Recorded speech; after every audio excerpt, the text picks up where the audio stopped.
Diálogo abierto entre lo sacro y lo profano es un encuentro para conversar sobre diversos temas y contribuir en la formación individual de una conciencia crítica. Un empeño de situarnos frente a Dios y en la comunidad para construir responsablemente la historia. Conversamos y compartimos en diálogo abierto entre lo sacro y lo profano. Bienvenidos.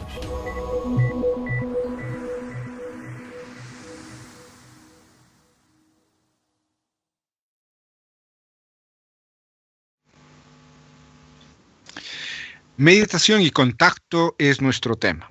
Gracias por venir. Estamos con un invitado especial que nos va a contar sobre para profundizar en este tema. El padre Alberto Vitali es encargado de la pastoral de migrantes en la arquidiócesis de Milán, en la Lombardía. En este tiempo de pandemia, en el cual uno de los países más afectados y golpeados ha sido también Italia.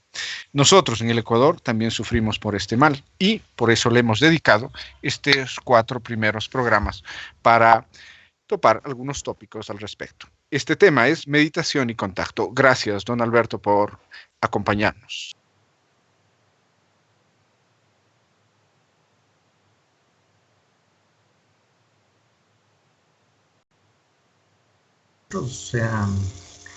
Con Fermín, José. Yo creo que hoy es cuando nos toca realmente. Yo creo que es importante el tema de la comunicación y de buscar caminos mucho más ricos, más espirituales, más vitales para los seres humanos. Porque no solamente es esta pandemia que tenemos, sino lo que dice el Papa Francisco, ¿no? Yo creo que hay otra pandemia gravísima, que es la comunicación dolosa, ¿no? Yo creo que Francisco ha ubicado muy claro el tema de la pandemia que es la desinformación, la aculturización, la destrucción de la vida, del pensamiento, ¿no? Yo creo que por eso nos interesa discutir esto, ¿no? O sea, las 2 pandemias, si se quiere, ¿no? Las pandemias como enfermedad, y la pandemia y la comunicación entre los hombres como otro de los grandes problemas que tenemos como humanidad. Así que para mí es muy grato estar sentirme así grato entre tanta santidad. Yo creo que vale la pena.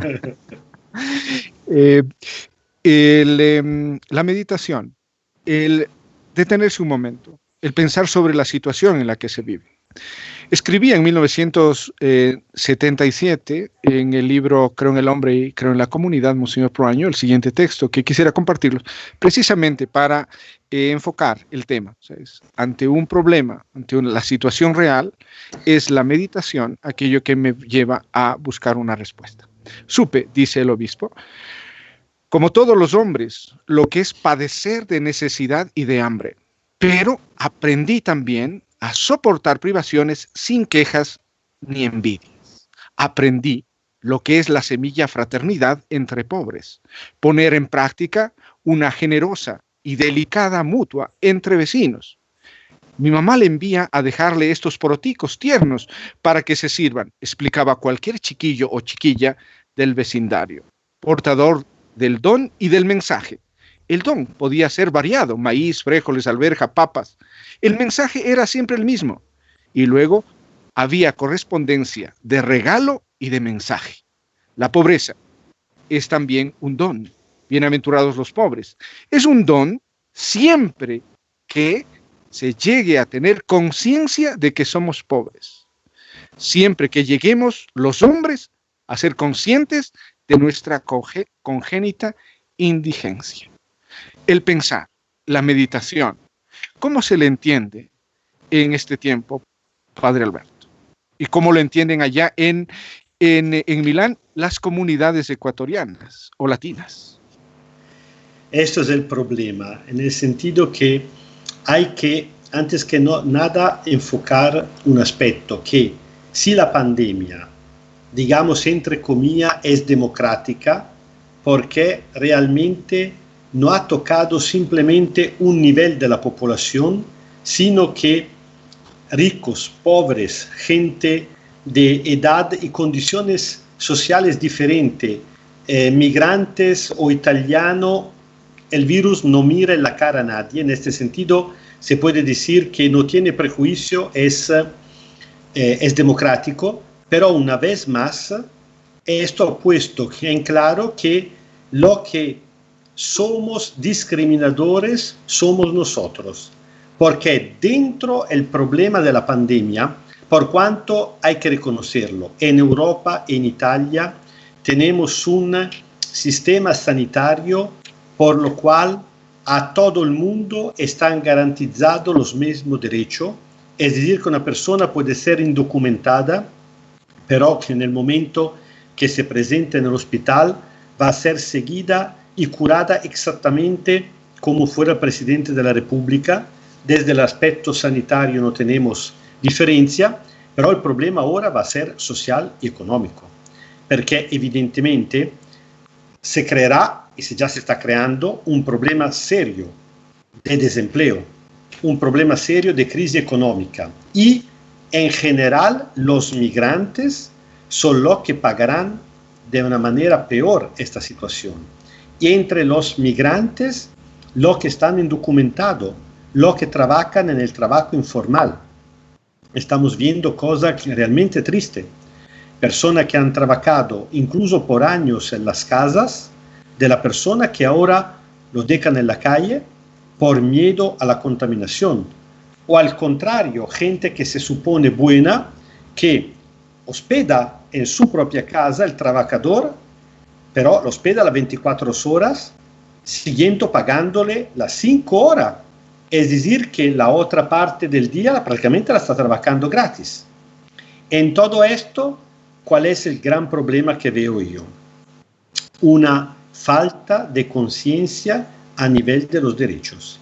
Generalmente me parece que esto vale por todo el mundo, pero a mí me llama la atención sobre todo en el caso de los latinoamericanos. Han vivido con mucha fe este problema, pero con poca conciencia.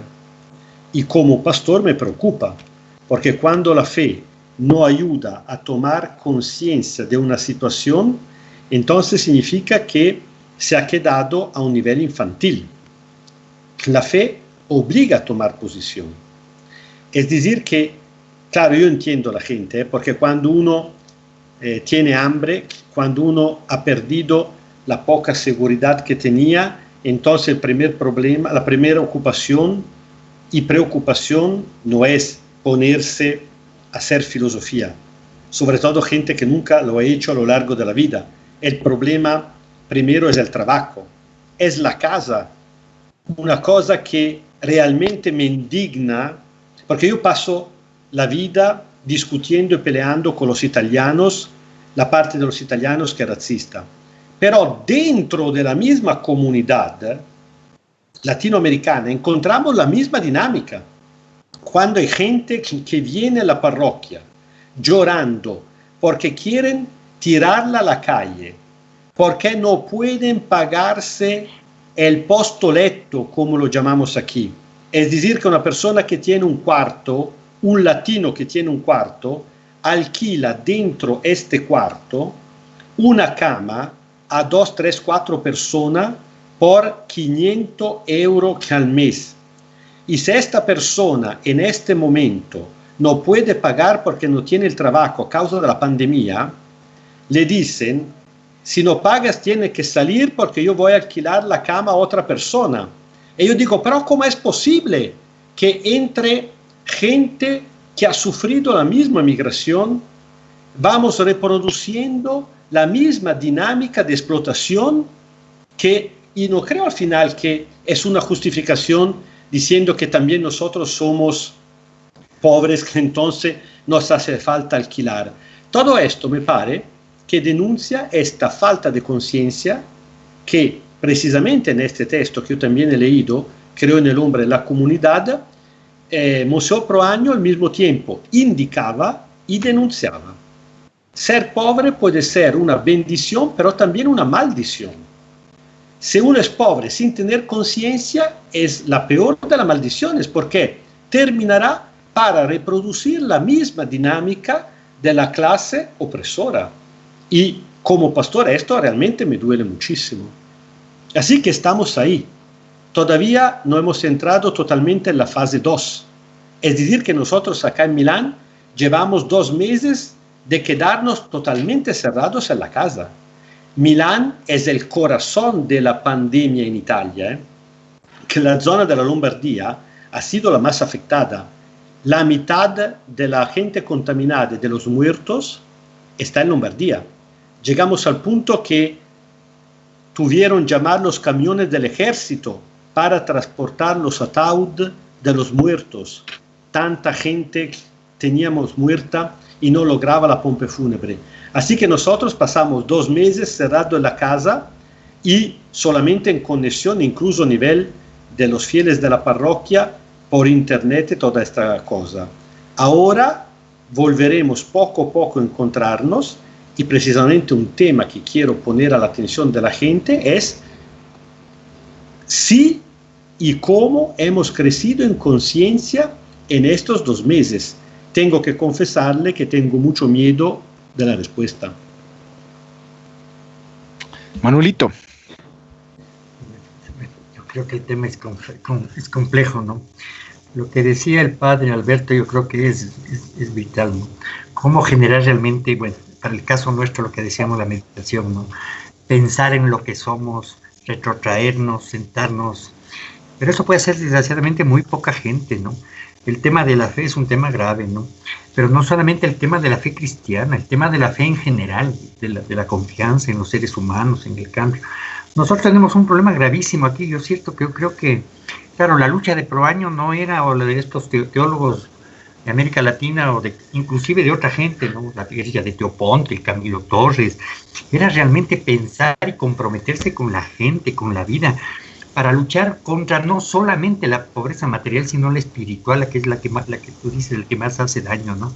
Porque claro, entre las prioridades de los pobres, entre bañar y comerse, y comer, o sea, pero también lo otro, hay una gente que, nuestra famosa clase media, ¿no?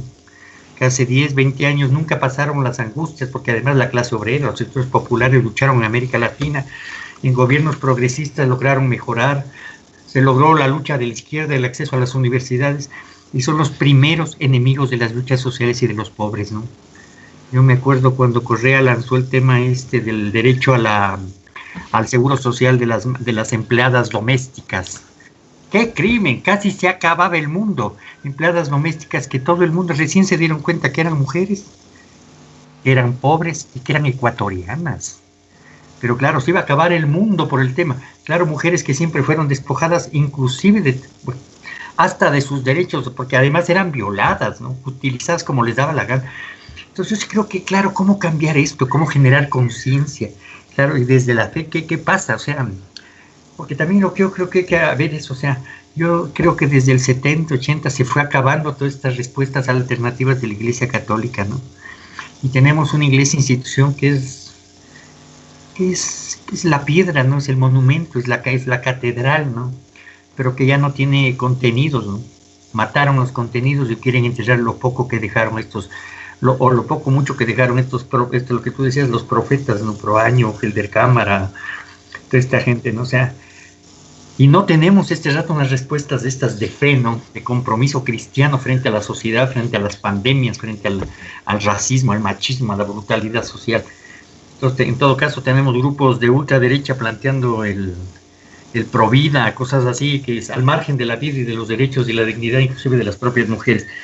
Yo sí creo que es un tema grave, o sea, a mí me deja así sin contenido, ¿no? O sea, claro, no sé, le obliga, ¿cómo no? Claro, estas fes, la fe, porque no solamente es la fe cristiana, sino la fe, inclusive de gente de izquierda, ¿no? Que tiene fe, que ha construido cosas y que desgraciadamente tampoco la izquierda tiene alternativas o también han perdido muchísimo la fe. Sí. Manolito, yo aquí quisiera llamar 2 cosas que me sorprenden y claro, me dejan así en estado de shock. La primera es, existe un pensamiento, una reflexión, en este caso, de quienes hacen de autoridades en la parte de la iglesia o en general, para cambiar lo que nos han dicho, pues, de una fe a nivel infantil. Padre Alberto, tú llegan unos creyentes en este caso del Ecuador, y van con sus propias tradiciones. Por ejemplo, la visita de las imágenes de la Virgen. Y claro, ellos, ¿qué cosa están esperando? Existe un análisis, una reflexión al respecto de esta vivencia de fe, entre comillas. Interesante pregunta. Es precisamente una de las cosas que nos hemos propuesto hace casi 2 años, cuando en Milán celebramos a nivel diocesano un sínodo diocesano sobre el tema Iglesia desde la gente. El recién nombrado arzobispo decidió, ni siquiera era un mes que lo habían nombrado, lanzar un sínodo diocesano sobre, al comienzo tenía que ser la pastoral de los migrantes. Luego, poco a la vez, la cosa nos puso tan en discusión que se convirtió no solamente en la diferencia entre italianos y migrantes, sino mirar las diversidades de los demás nos ayudó a tomar conciencia de cuánta diferencia también existía entre nosotros, ¿no? En este sentido, el primero que en los últimos años tuvo que ponerse en discusión fui precisamente yo. Es decir, que mis compañeros sacerdotes me toman el pelo porque en los últimos 5 años yo he celebrado más procesión y más novena de la que he celebrado en los primeros 30 años o 25 años de mi sacerdocio. Yo nunca había hecho una procesión. En este sentido me doy cuenta que tengo que cambiar mi mentalidad sobre 2 desafíos. Uno precisamente porque son 2 y parecen muy distintos la cosa que ecuatorianos, peruanos, salvadoreños nos traen de América Latina. Por un lado, la tradición es antigua. El divino niño, la santa Narcisa, el Señor de los Milagros, que es el Salvador del mundo, tradiciones seculares. Por otro lado, estas espiritualidades, que confieso un poquito me preocupan más, de carácter carismático, pero muy similar al pentecostal, que pero llama mucho el interés de la gente. ¿En qué consiste el desafío?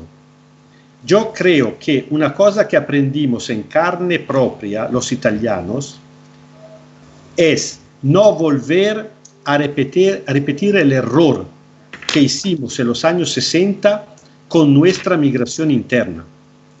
Cuando al norte vino la gente del sur, tenían una fe muy parecida a la fe latinoamericana.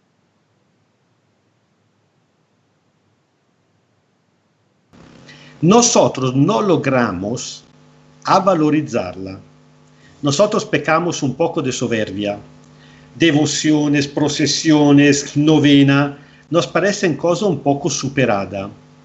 Pero la gente vive su fe a nivel cultural por medio de estas expresiones. Entonces el desafío actual es esta: valorarla, tratando pero de ayudar a la gente a purificarla.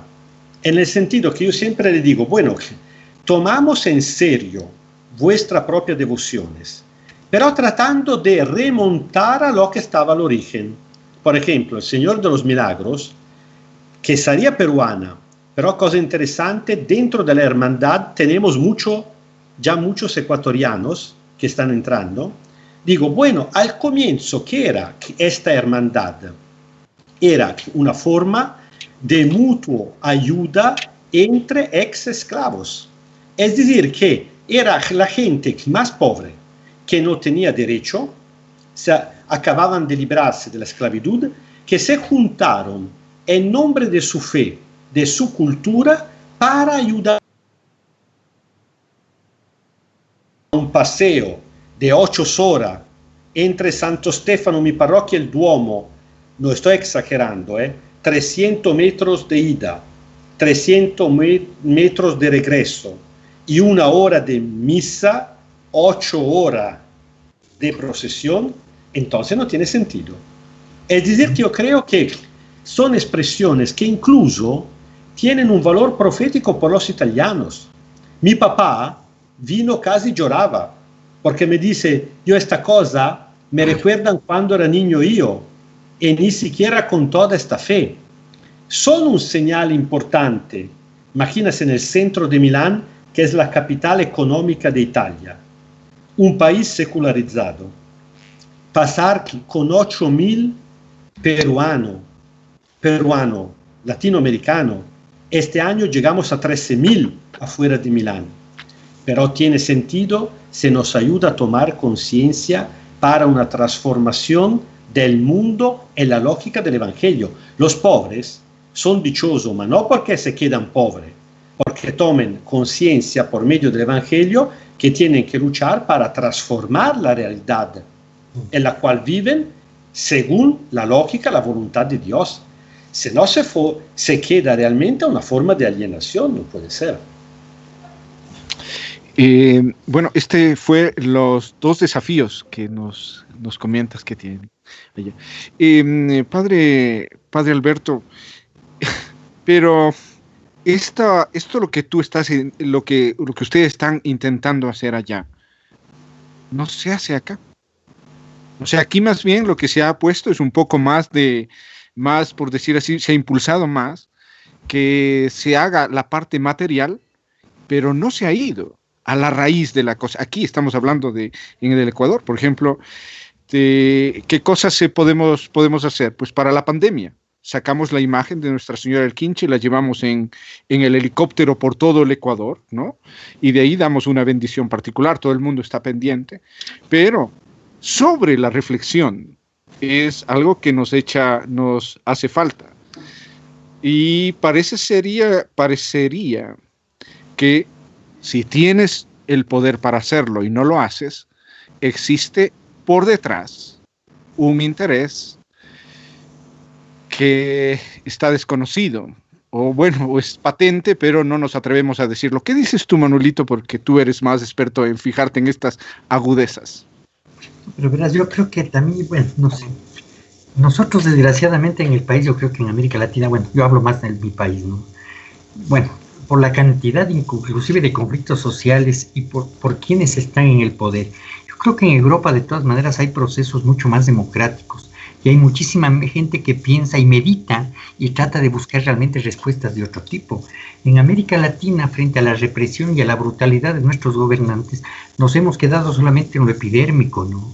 Le interesa a la Conferencia Episcopal Ecuatoriana o a la Conferencia Episcopal Colombiana ligadas al poder político realmente buscar contenidos, o sea, generar cristianos comprometidos. ¿Les interesa que la gente reflexione sobre el tema de la fe? ¿O les interesa tener estas grandes procesiones que son solamente epidérmicas, ¿no? Que además en Guayaquil da poder a los mismos, al grupo de los Opus Dei, vinculados a los socialcristianos? ¿Le interesa realmente a la iglesia? Tenemos grupos de curas o sacerdotes o obispos que quieren empezar a generar este tipo de reflexiones. Tenemos, y yo no digo solamente a nivel de la iglesia, porque la iglesia es parte de, en general, en la sociedad ecuatoriana. Estamos revisando realmente el tema de la pandemia, de las enfermedades, del tema de la salud, de la educación.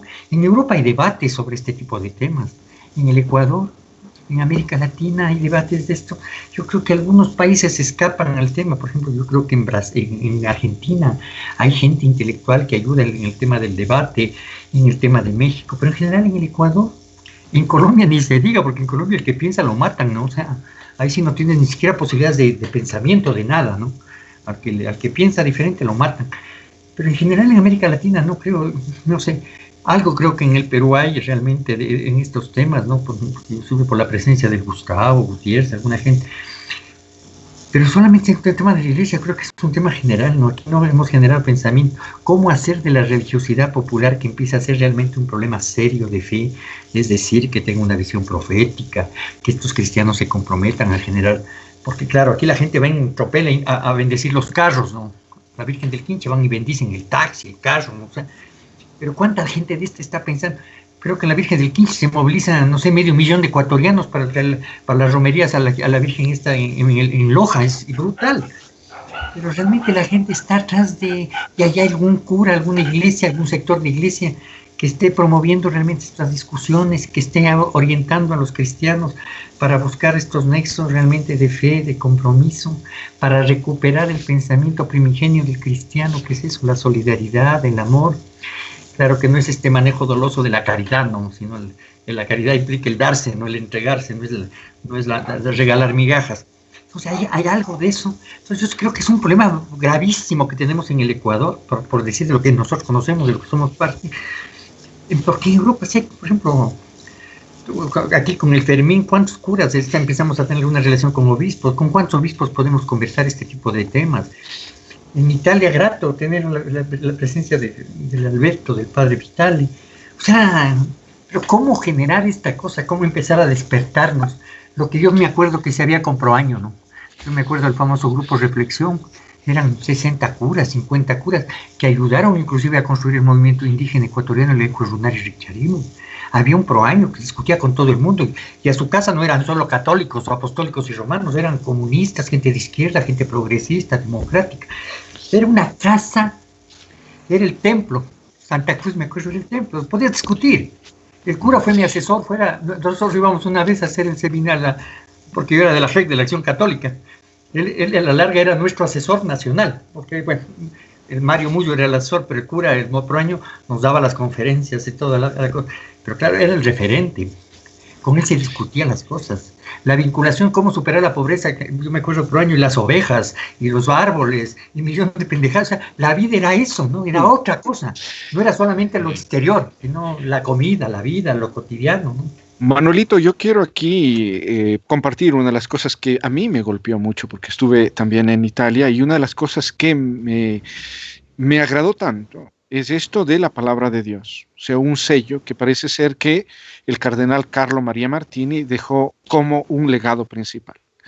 Ante la tradición, y también una cosa, porque aquí en el Ecuador, en Latinoamérica, como somos de rito romano, parece ser que esa sería la única verdad, o sea que no hace falta nada más, pero cuando llegas a Milán, te encuentras con una iglesia que tiene inclusive su propio rito, el rito ambrosiano, que tiene cosas importantes. Por ejemplo, el miércoles de ceniza no es el miércoles de ceniza, sino que la ceniza comienza, y eso tiene toda una fundamentación. O sea, la fundamentación está en que los domingos, a diferencia del rito romano, también son de Cuaresma, y los días viernes, inclusive no existe la Eucaristía los viernes.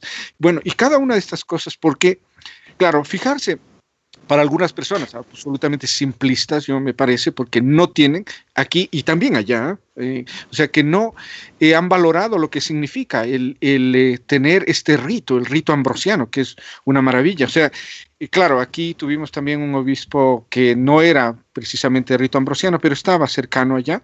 Pero claro, aquí vino y también se incensaba dando la vuelta y así, claro. Pero ese pequeño detalle tiene una significación. Si no se lo piensa, se pone solamente como si fuese una cáscara sin el contenido. Yo quisiera que nos compartiera un poquito acerca de lo que significa la Lectio Divina, como un legado particular de del cardenal Carlo María Martini, porque me parece que este es uno de los instrumentos necesarios en la meditación para poder encontrarnos. Y he de decir también que lo que aquí entendemos por Lectio Divina es muy diferente a lo que se vive allá. Aquí todavía se tiene, inclusive, claro, ¿y por qué lo digo? La gran presencia, la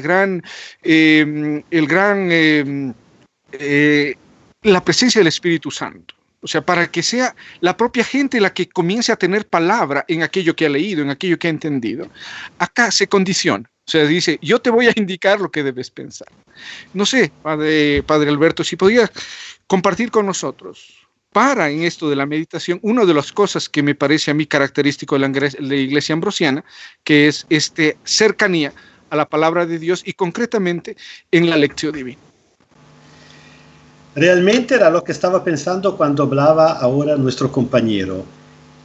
Estaba pensando de dónde puede nacer una fe comprometida y no una fe alienadora, porque al final el problema es este. Y pensaba precisamente en un conocimiento de la palabra de Dios. Es decir, que yo me doy cuenta de cómo, si se podría medir la fe de la gente, mi gente, que es decir, los latinos americanos, tienen muchísima más fe que yo mismo. De vez en cuando yo bromeo la parroquia diciendo aquí el que tiene menos fe que todos soy precisamente yo, el párroco. No cabe duda que la gente tiene más fe que yo. El problema es que es una fe hecha de muchas cosas, mucho sentimentalismo. Por eso al final me preocupa más una espiritualidad carismática que ni siquiera tradicional. Porque al final pasan todo el día alabando, pero ni siquiera llegan a una cosa que he tenido que aprender, es aceptar la gente.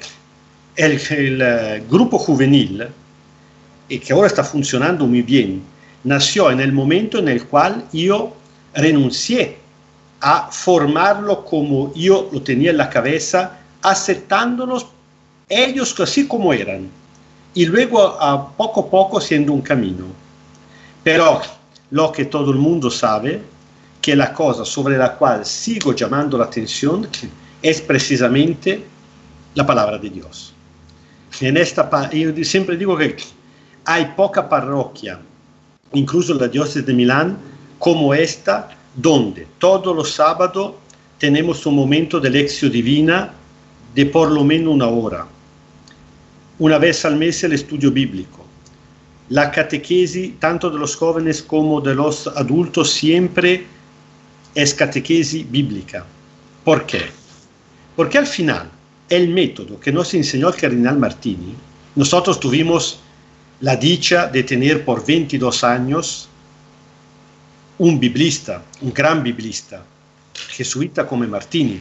Mi generación llegó cuando teníamos 15 años y se fue cuando teníamos pasado los 30. Que es decir, que hemos crecido con él. El método es, que no lo inventó él, era el método antiguo de los padres de la iglesia.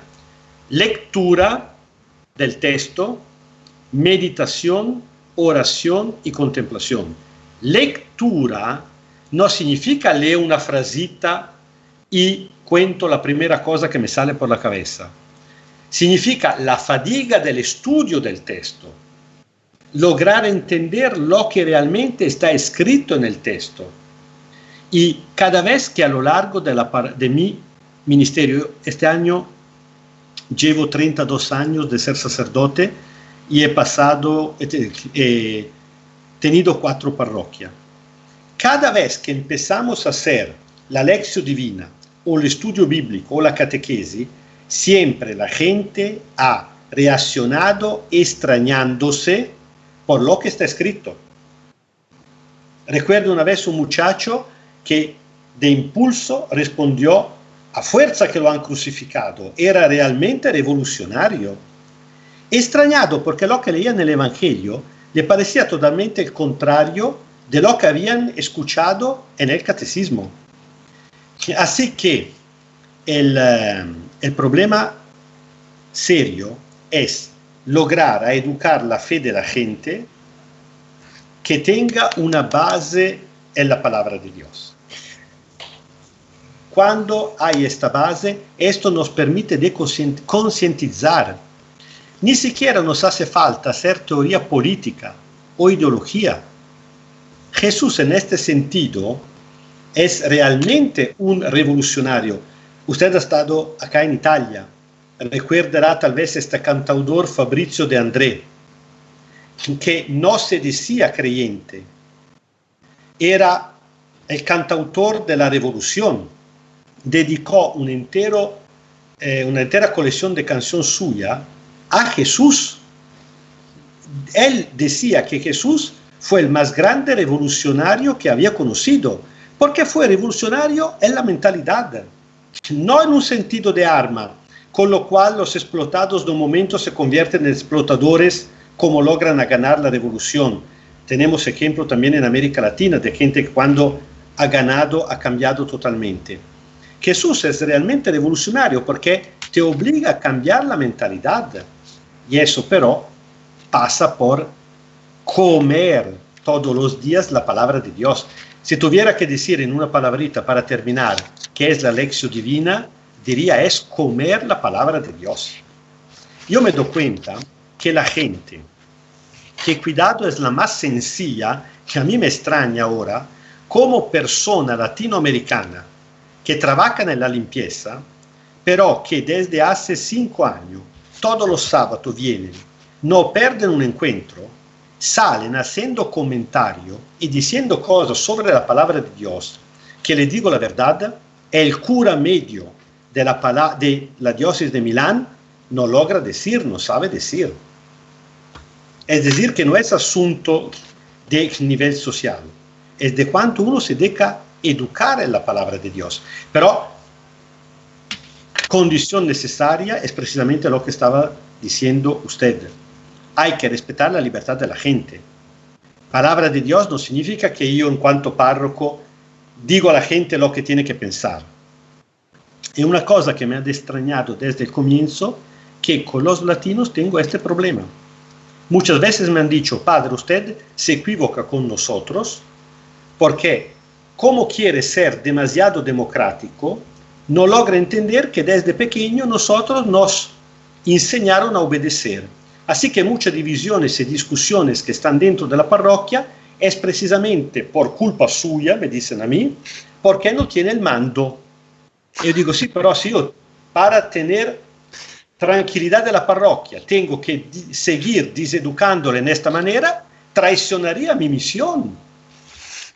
Esta cosa todavía no la hemos solucionado, ¿eh? Sigue así. Sigue así. Aquí es un virus, sería que todo el cuerpo, en este caso eclesial, está hecho para generar anticuerpos que va a repudiar toda esa actitud, padre, aquí en el Ecuador. Salimos de un consejo pastoral que fue un desastre. Un amigo mío me dijo, el culpable eres tú, porque en vez que imponer la línea, ha dejado que todo el mundo opinara. Imagínate. Aquí es muy cerrado, o sea, lo que llaman ellos la cuestión vertical, que es una cuestión de una obediencia ciega, es terrible. Bueno, pero eso será motivo de otra conversación, quizás. Se ha hablado con motivo de la pandemia, que hay que establecer protocolos para apertura, para volver Pero se ha hablado de cambios también. Aquí el gran problema, y no sé allá, es, bueno, ¿se espera algún cambio? ¿Cuál cambio es lo que se espera? Uno es esto del contacto. Y a mí me encantaría, porque me parece, si es que le hacemos una lectura de esta pandemia, para nosotros como iglesia latinoamericana, es, claro, se ha vuelto quitar esa idea de la masificación. Recuerdo que había una parte para personalizar el servicio al otro, mientras que aquí se ha masificado. Y desgraciadamente una cosa decía un invitado hace poco, un obispo de Aguarico, que inclusive hay algunos que piensan la apertura de las iglesias solamente en la parte económica, o sea que están perdiendo entradas económicas aquí y por eso habría una necesidad para abrirlas. Ahora, ¿qué es lo que se espera post-pandemia? O sea, un contacto, una reunión persona a persona por medio de esta tecnología. No sé, Manuelito, si puedes también aumentar a la pregunta o también formular otra pregunta, o dejamos que don Alberto la responda. A mí me gusta, o sea, yo creo que realmente hoy uno aprende cosas así con gente así como el padre Alberto. Pero yo creo que hay un tema, ¿no? O sea, claro, cómo lo que él decía, claro, cómo ser democráticos, pero también el tema de la palabra, ¿no?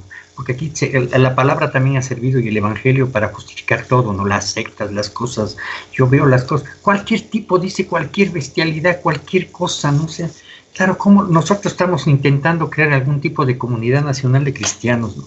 A través de por lo menos ponernos a pensar, claro, yo creo recuperar inclusive nuestras tradiciones, yo creo que vale la pena, ¿no? Aquí hay comidas, hay cosas, tradición, pero empezarles a darles contenido, ¿no? Yo me acuerdo de la bronca que tenía Ruiz con Monseñor Proaño, el obispo Ruiz, que decía, este tipo, ¿qué hace por los indios? Nada, claro, el tipo daba tractores, ¿no? Tractores.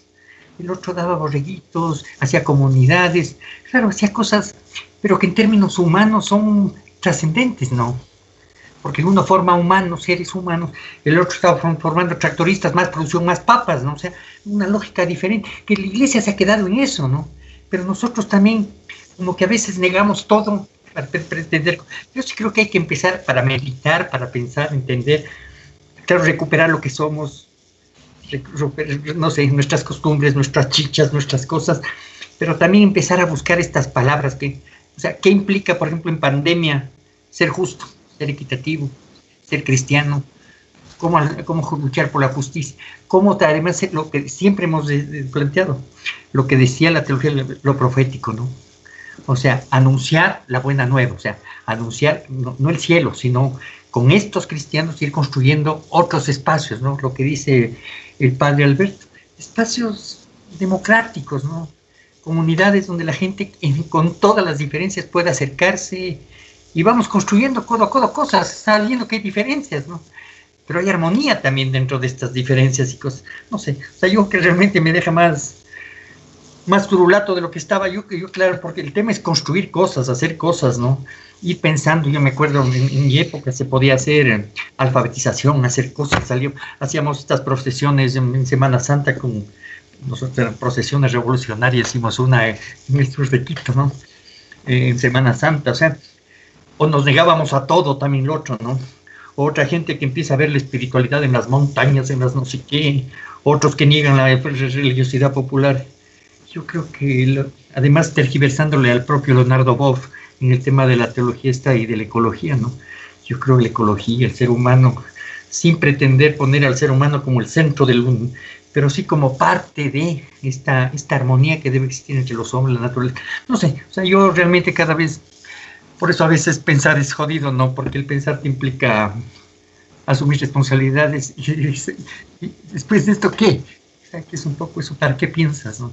Sino para hacer, para construir, o sea, yo creo que ese es el tema profético, ¿no? El tema cristiano también, ¿no? No sé, son divagaciones así medias. Que estos espacios ayudan. Yo creo que, a ver, una forma de lo que dice el Fermín, ¿cómo nos reunimos? O sea, no sé, yo creo que podemos reunirnos. Claro, yo creo que las tecnologías ayudan, no son el paradigma de, porque si no hay contenidos. Pero sí creo que, por ejemplo, ubicarnos en esta comunidad, saber, a ver, qué es la justicia para nosotros y ir a practicarla mañana, ¿no? O sea, la comunidad sin vernos, ir construyendo donde, por lo menos los más cercanos, ¿no?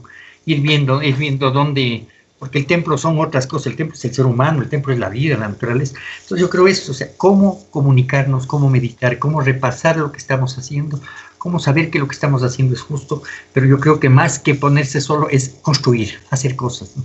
Generar ser menos, no sé, menos insolidario, cada vez tratar de ser mejores personas, conversar, hacer, ayudar, no sé, ir pensando, denunciando cosas, pero siempre tratando de ver, porque tampoco es el tema individual, sino social, cómo ir construyendo cosas también para que en futuro podamos tener más hermanos, más comunidades, sociedades más justas, no sé, o sea, es que todo es complejo, o sea, cómo concretar las cosas es lo durísimo de nuestro problema, ¿no? Cómo empezar a concretar, cómo ser así concreto. Nosotros podemos seguir divagando, ¿no? Y ser absolutamente inconsecuentes, inclusive. Padre Alberto. Yo creo que la cosa que todos estamos esperando, más que todo, es volver a encontrarnos. Tuvo una bonita expresión el vicario episcopal, que sería mi directo superior, que vive aquí en la misma casa, el piso por arriba. Nosotros siempre, siempre concelebramos la misa por la mañana. Y ya llevamos 2 meses que la estamos celebrando solamente nosotros, sin el pueblo. En Italia hubo una gran discusión, sobre todo muchos fieles que acusaron a los obispos de no tener valentía, de no imponerse con el gobierno, aceptando que no se celebraba la misa, ¿no? Que en todo esto, que la gente se quejaba por tener que ayunar de la Eucaristía.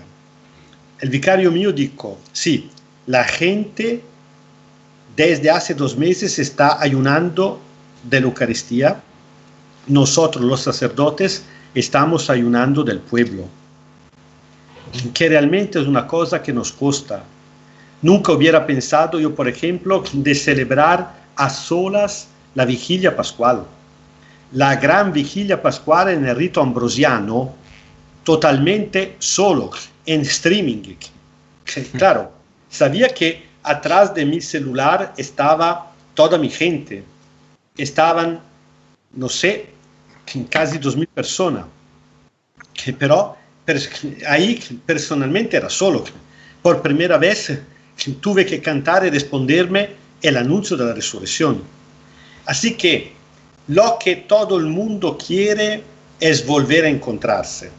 El problema será que será un encontrarse sin poder tocarse. Tenemos que tener el metro de distancia. Yo tengo mi iglesia, el templo, digamos, es el tercer por dimensión de Milán después del Duomo. Hay el Duomo, otra parroquia, la parroquia mía es 60 metros de largo por 35 de ancho, la tercera más grande de Milán.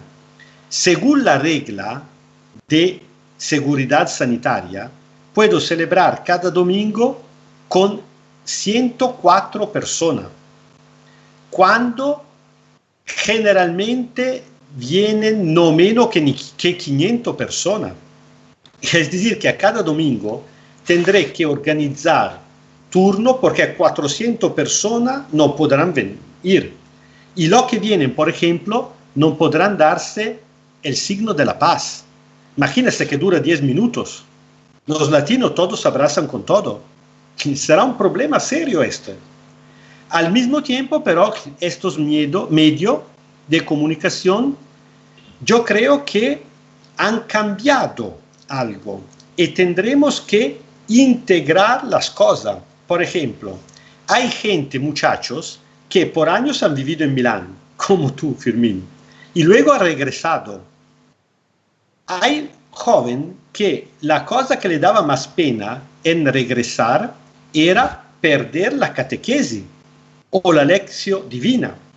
Ahora, como hemos pasado a hacerla por social, más que todo la catequesis por Zoom u otro medio, esta gente ha logrado volver a incorporarse. Incluso algunos han invitado primos que nunca estuvieron en Milán, pero han migrado a Estados Unidos. La otra semana teníamos, además que el grupo nuestro, unos muchachos de California, latino, que vienen en California o en El Salvador o en otra parte de Italia. La cosa que nos dijeron es, por Dios, cuando todo esto pasará, no pensarán de volver a reunirse solamente entre ustedes sin una conexión, así que nosotros nos perdimos otra vez. Es evidente que hemos tomado conciencia que habrá que integrar forma diferente. Volveremos al encuentro personal, que es fundamental. Pero también habrá que pensarlo de una forma integrada. Lo que nos esperamos más que todo es esto. Es la dimensión comunitaria que en este momento nos falta más. No tanto a nivel de espíritu, porque curiosamente, yo todos los miércoles por la noche tengo el encuentro de la pastoral juvenil. Estos pobrecitos que viven en periferia, aquí estamos en el centro de la ciudad de Milán, llegan siempre un poco tarde y tienen que salir. Es decir, que entre la oración inicial y la, ¿cómo se llama? Y la catequesis, el encuentro, no más que 1 hora y cuarto, 1 hora y media. Ahora que cada uno está en su casa, algunos incluso en su cama, empezamos a las 8, terminamos a la medianoche.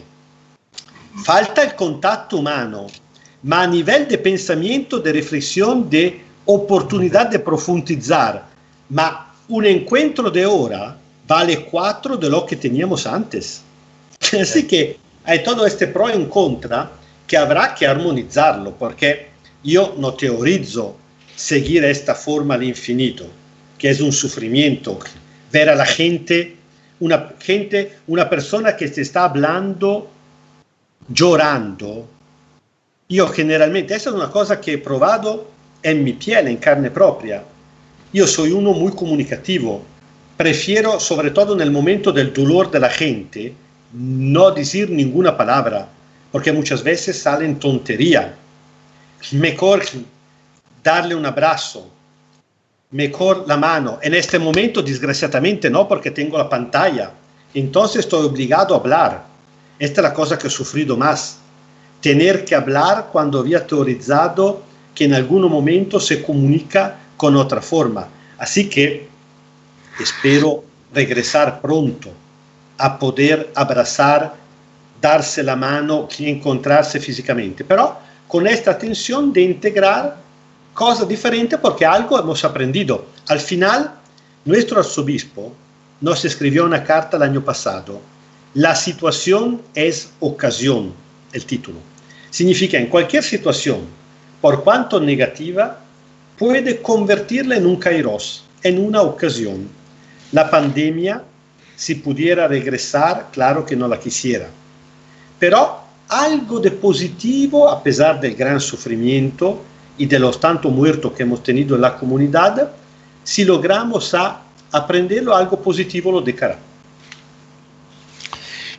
Una de las cosas importantísimas para ser personas y para ser que aquello que es diferente de los seres humanos de otras cosas es esto del del reconocerse a sí mismo, de tener la presencia de sí mismo. Para esto es oportunísimo la meditación.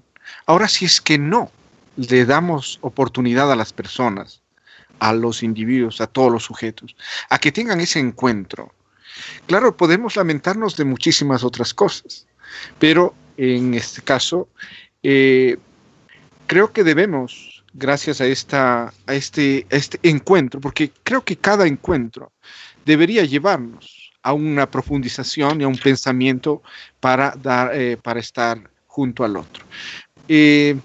Claro, privar de esto me parece uno de los factores más terribles, más, ¿cómo decirlo?, más inhumanos que pueden existir. Y nosotros creo que con este programa y con otras actividades también queremos promoverlo aquí en el Ecuador. Manuelito, no sé si tú tienes una pregunta, un comentario al respecto. Bueno, yo creo que yo quedé jodido porque ahora tengo más problemas antes que ahora. Pues yo creo que, claro, no, yo parto de eso, o sea, yo creo que realmente hay que pensar más, hay que retrotraernos más para muchas cosas. Y lo otro, o sea, claro, tienes posibilidades así reales del padre Alberto, tú, Fermín, de poder llegar a más gente, más cosas. Nosotros, ojalá, con todos los espacios que tratamos de ir construyendo, también podamos empezar a hacer mucho más. Espera, Manuelito, yo quisiera aquí ponerte, no sé, padre Alberto, lo que acaba de decir Manuel es una de las cosas muy interesantes, porque en el caso de la América Latina y del Ecuador especialmente, los laicos, las personas que son bautizadas, piensan que no tienen esa facultad, esa capacidad para convocación, para compartir. Una de las cosas también que hay que agradecer, el don del cardenal Martini, es este paso de el escuchar a las personas que son, en este caso, si hablamos en términos eclesiales de la Iglesia Católica, de los laicos. Un laico tiene, o sea, es protagonista en este caso, de su propia fe y de la propia comunidad. En el caso de América Latina y del Ecuador, el clericalismo es realmente galopante, ¿no? Y imaginémonos si estamos escuchando en voz de aquel que hemos calificado como un profano, a Manuel Pérez. No, además yo creo, Ponte, que claro, el hacer política implica, claro, también eso, ¿no? Que es un poco lo que a veces se hace, solamente piensa en términos electorales, clientelares, torpes, ¿no? Yo creo que el hacer política realmente implica esto, ¿no? Ir creando comunidades, para lo que decía el padre Alberto, ¿no? Crear hombres con derechos y deberes, ¿no? También que la gente sepa cuáles son sus derechos, sepa cuáles son sus deberes, ¿no? Y dentro de, inclusive, del ser cristiano, del ser ciudadano, y siendo parte, yo creo que en política también hay que crear comunidades de otro tipo, ¿no? No solamente un tema clientelar torpe, ¿no? La acción política implica esto. Y claro, para los que son cristianos, para los que tenemos todavía vestigios y que creemos en el Cristo, ¿no? realmente esta vaina sí que sí convoca, ¿no? Cómo ser consecuentes, ¿no? Cómo ser parte también de este espacio de ir construyendo, no sé, ¿será una iglesia popular, una sociedad de otro tipo? Pues más que, porque lo que yo decía, yo creo que en Italia hay gente de todos los colores que ha aportado muchísimo a la gente, ¿no? En el mundo, ¿no? Hoy mismo tenemos un cura argentino de Papa, ¿no? Que es un tipo bueno, ¿no? Con el que yo creo que se debe caminar, se puede caminar. Había un Pablo VI que habría que volver a convocar estos profetas que tenemos, también hemos tenido de los otros, ¿no? Pero yo creo que se puede caminar y hacer cosas bien bonitas por el mundo, y yo creo que en esto, con amor, con respeto, construir otra cosa, ¿no? O sea, hacer comunidades es nuestra obligación, ¿no? Yo quisiera, para cerrar el programa, quizás volver al enfoque de ese texto de Monseñor Proaño, donde él se refiere de su dinámica del pensar, del aprender a base de la reflexión para poder actuar. Estas dos palabras que encuentra el don y mensaje, o sea, una cosa de lo que se lleva y lo que significa. Obviamente, si es que no se reflexiona, no se va a poder encontrarlos. Y esto inclusive, claro, podríamos hablar de Marcel Mauss, de todos estos estudios sobre el don y sobre que el don verdadero va a requerir, va a necesitar a su vez de la réplica de un mismo don para poder encontrarlo. Esto que llamamos la meditación debe convocarnos a cada uno de nosotros para ser más humanos. Unas últimas palabras para cerrar este programa, que para mí ha sido gratísimo y he aprendido mucho. Gracias, Padre Alberto, por este momento. Gracias a ustedes. ¿Podría decirnos un mensaje último para el cierre? Yo terminaría exactamente con lo que estaban diciendo los dos en este momento. Imagínese que el año pasado nuestro actual arzobispo, don Mario Delpini, que evidentemente no es conocido como el Cardinal Martini, incluso porque es una persona muy humilde, salió con la idea de proponer que en toda la parroquia se hicieran asamblea de reflexión sobre algunos temas. Ya los párrocos estaban un poco agitando, porque mucha cosa de hacer, dice el arzobispo, nos va creando más trabajo. Terminó diciendo a los laicos, pero que no vayan a molestar sus párrocos, porque ya tienen un montón de trabajo. Estas son cosas que ustedes pueden hacer autoorganizándose dentro de la parroquia. Era interesante mirar la cara de los párrocos, porque habían algunos aliviados por la cosa y otros más preocupados. Dice, ahora viene el arzobispo diciendo a la gente que tiene que tomar su propio papel. Yo creo que cuando uno tenga fe, realmente fe, no tiene que preocuparse de lo que van a hacer los laicos. La preocupación del pastor tiene que ser otra. Ofrecer a los laicos los instrumentos. Yo a veces cuando paso entre los grupos y escucho lo que dicen, realmente me preocupo, porque a veces hay gente que habla sin ninguna formación. Tengo un montón de anécdotas que se no me han provocado un paro cardíaco, Dios mío, que he estado mucho, porque la gente habla incluso a veces diciendo tontería. Pero cuando uno tiene paciencia, y pienso que Dios ha tenido y sigue teniendo mucha paciencia conmigo también, y se preocupa no de decir a la gente lo que tiene que pensar, sino de darle los instrumentos. Eso es el trabajo del pedagogo, para que la gente pueda aprender. Entonces al final, sí, uno mismo crece. Yo creo que he cambiado personalmente, he cambiado más en los últimos 6 años de cuando soy responsable de los migrantes y párroco de los migrantes, que no en los primeros 25 años de mi sacerdocio. Seguramente. Es un desafío. Y uno pero se tira en este desafío cuando tenga fe. La meditación requiere la fe. Si uno no tiene fe, no hace meditación, porque la meditación es peligrosa, preciosa y peligrosa. Es como ponerse en el barco en el lago de Tiberíades por la noche. Uno no sabe lo que va a pasar, pero si tiene fe en Jesús, sí, hace la meditación. Manuelito, para despedirnos en este programa. Bueno, grato, no sé, realmente estar en este espacio es grato. O sea, yo realmente he aprendido mucho y yo cada vez, claro, esta posibilidad que tenemos nosotros felizmente de poder tener gente como Padre Alberto, gente así, nos ayuda, ¿no? Yo creo que nos ayuda cada vez para ser mejores. Yo espero que este programa realmente ayude y contribuya realmente a muchísimos compatriotas, amigos en Ecuador, en el mundo, para eso, para reflexionar y hacernos un poquito mejores, por lo menos cada día, ¿no? Les agradezco de todo corazón poder estar aquí en este debate, en esta reunión con ustedes. Amigos, amigas, les invitamos a escuchar Diálogo Abierto cuando, dónde y como quieran, en formato podcast. Pueden encontrar este episodio y todos los episodios de la primera temporada de Diálogo Abierto en los principales directorios de podcasting, como Apple Podcast, Google Podcast, Spotify, Castbox, Deezer, Podcast Addict, en Android, Overcast, en iPhone y en muchos más. Ahí nos encuentran como Diálogo Abierto o Corporación Cultural Taita Leonidas. En esto habría que decir una cosa muy importante. En nuestro medio, cuando tenemos una duda y realmente estamos preocupados por los medios de comunicación masivos, radio, televisión, que son manejados y realmente manejan las conciencias. Quisiéramos invitarles a que usted descubra qué cosa es escuchar podcast.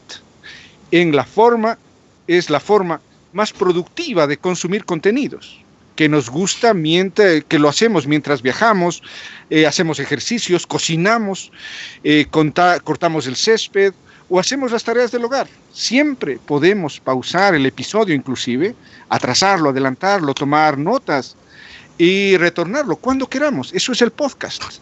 Les invitamos a hacer uso de estos medios de comunicación que ayudan tanto.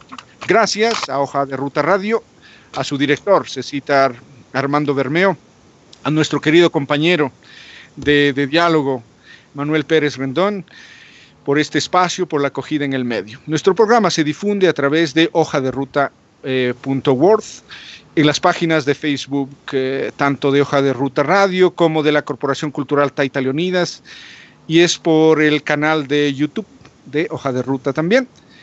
También nuestra gratitud quisiéramos expresarlo y siempre rogarles a todos sostener este programa. Y gracias a Café Francesca, un producto de altísima calidad, esto hay que decirlo, un café de alta calidad producido en la zona de INTAC por el colectivo de mujeres que reciben el apoyo de la Fundación ECASEF. Esto es importantísimo. Diálogo Abierto entre lo sacro y lo profano llega a ustedes gracias al aporte profesional y el corporativo de quienes integran la Corporación Cultural Taita Leonidas. Producción y realización audiovisual, Ave de Altura, productor independiente. Podcast, diseño y redes sociales, Socialtegia, la agencia de soluciones comunicacionales y marketing digital para pymes. La fotografía y el diseño de Edgar Yanchapaxi, que es quien hace la fotografía. La comunicación y las relaciones públicas de María Dolores Zambrano. Y yo, que soy Fermín Sandoval, quien agradece de todo corazón el que nos escuche. Gracias, Manuel, don Alberto, Vitali, qué gusto poder encontrarnos en esta ocasión y poder aprender un poco más. Gracias por este momento. Les esperamos en 7 días.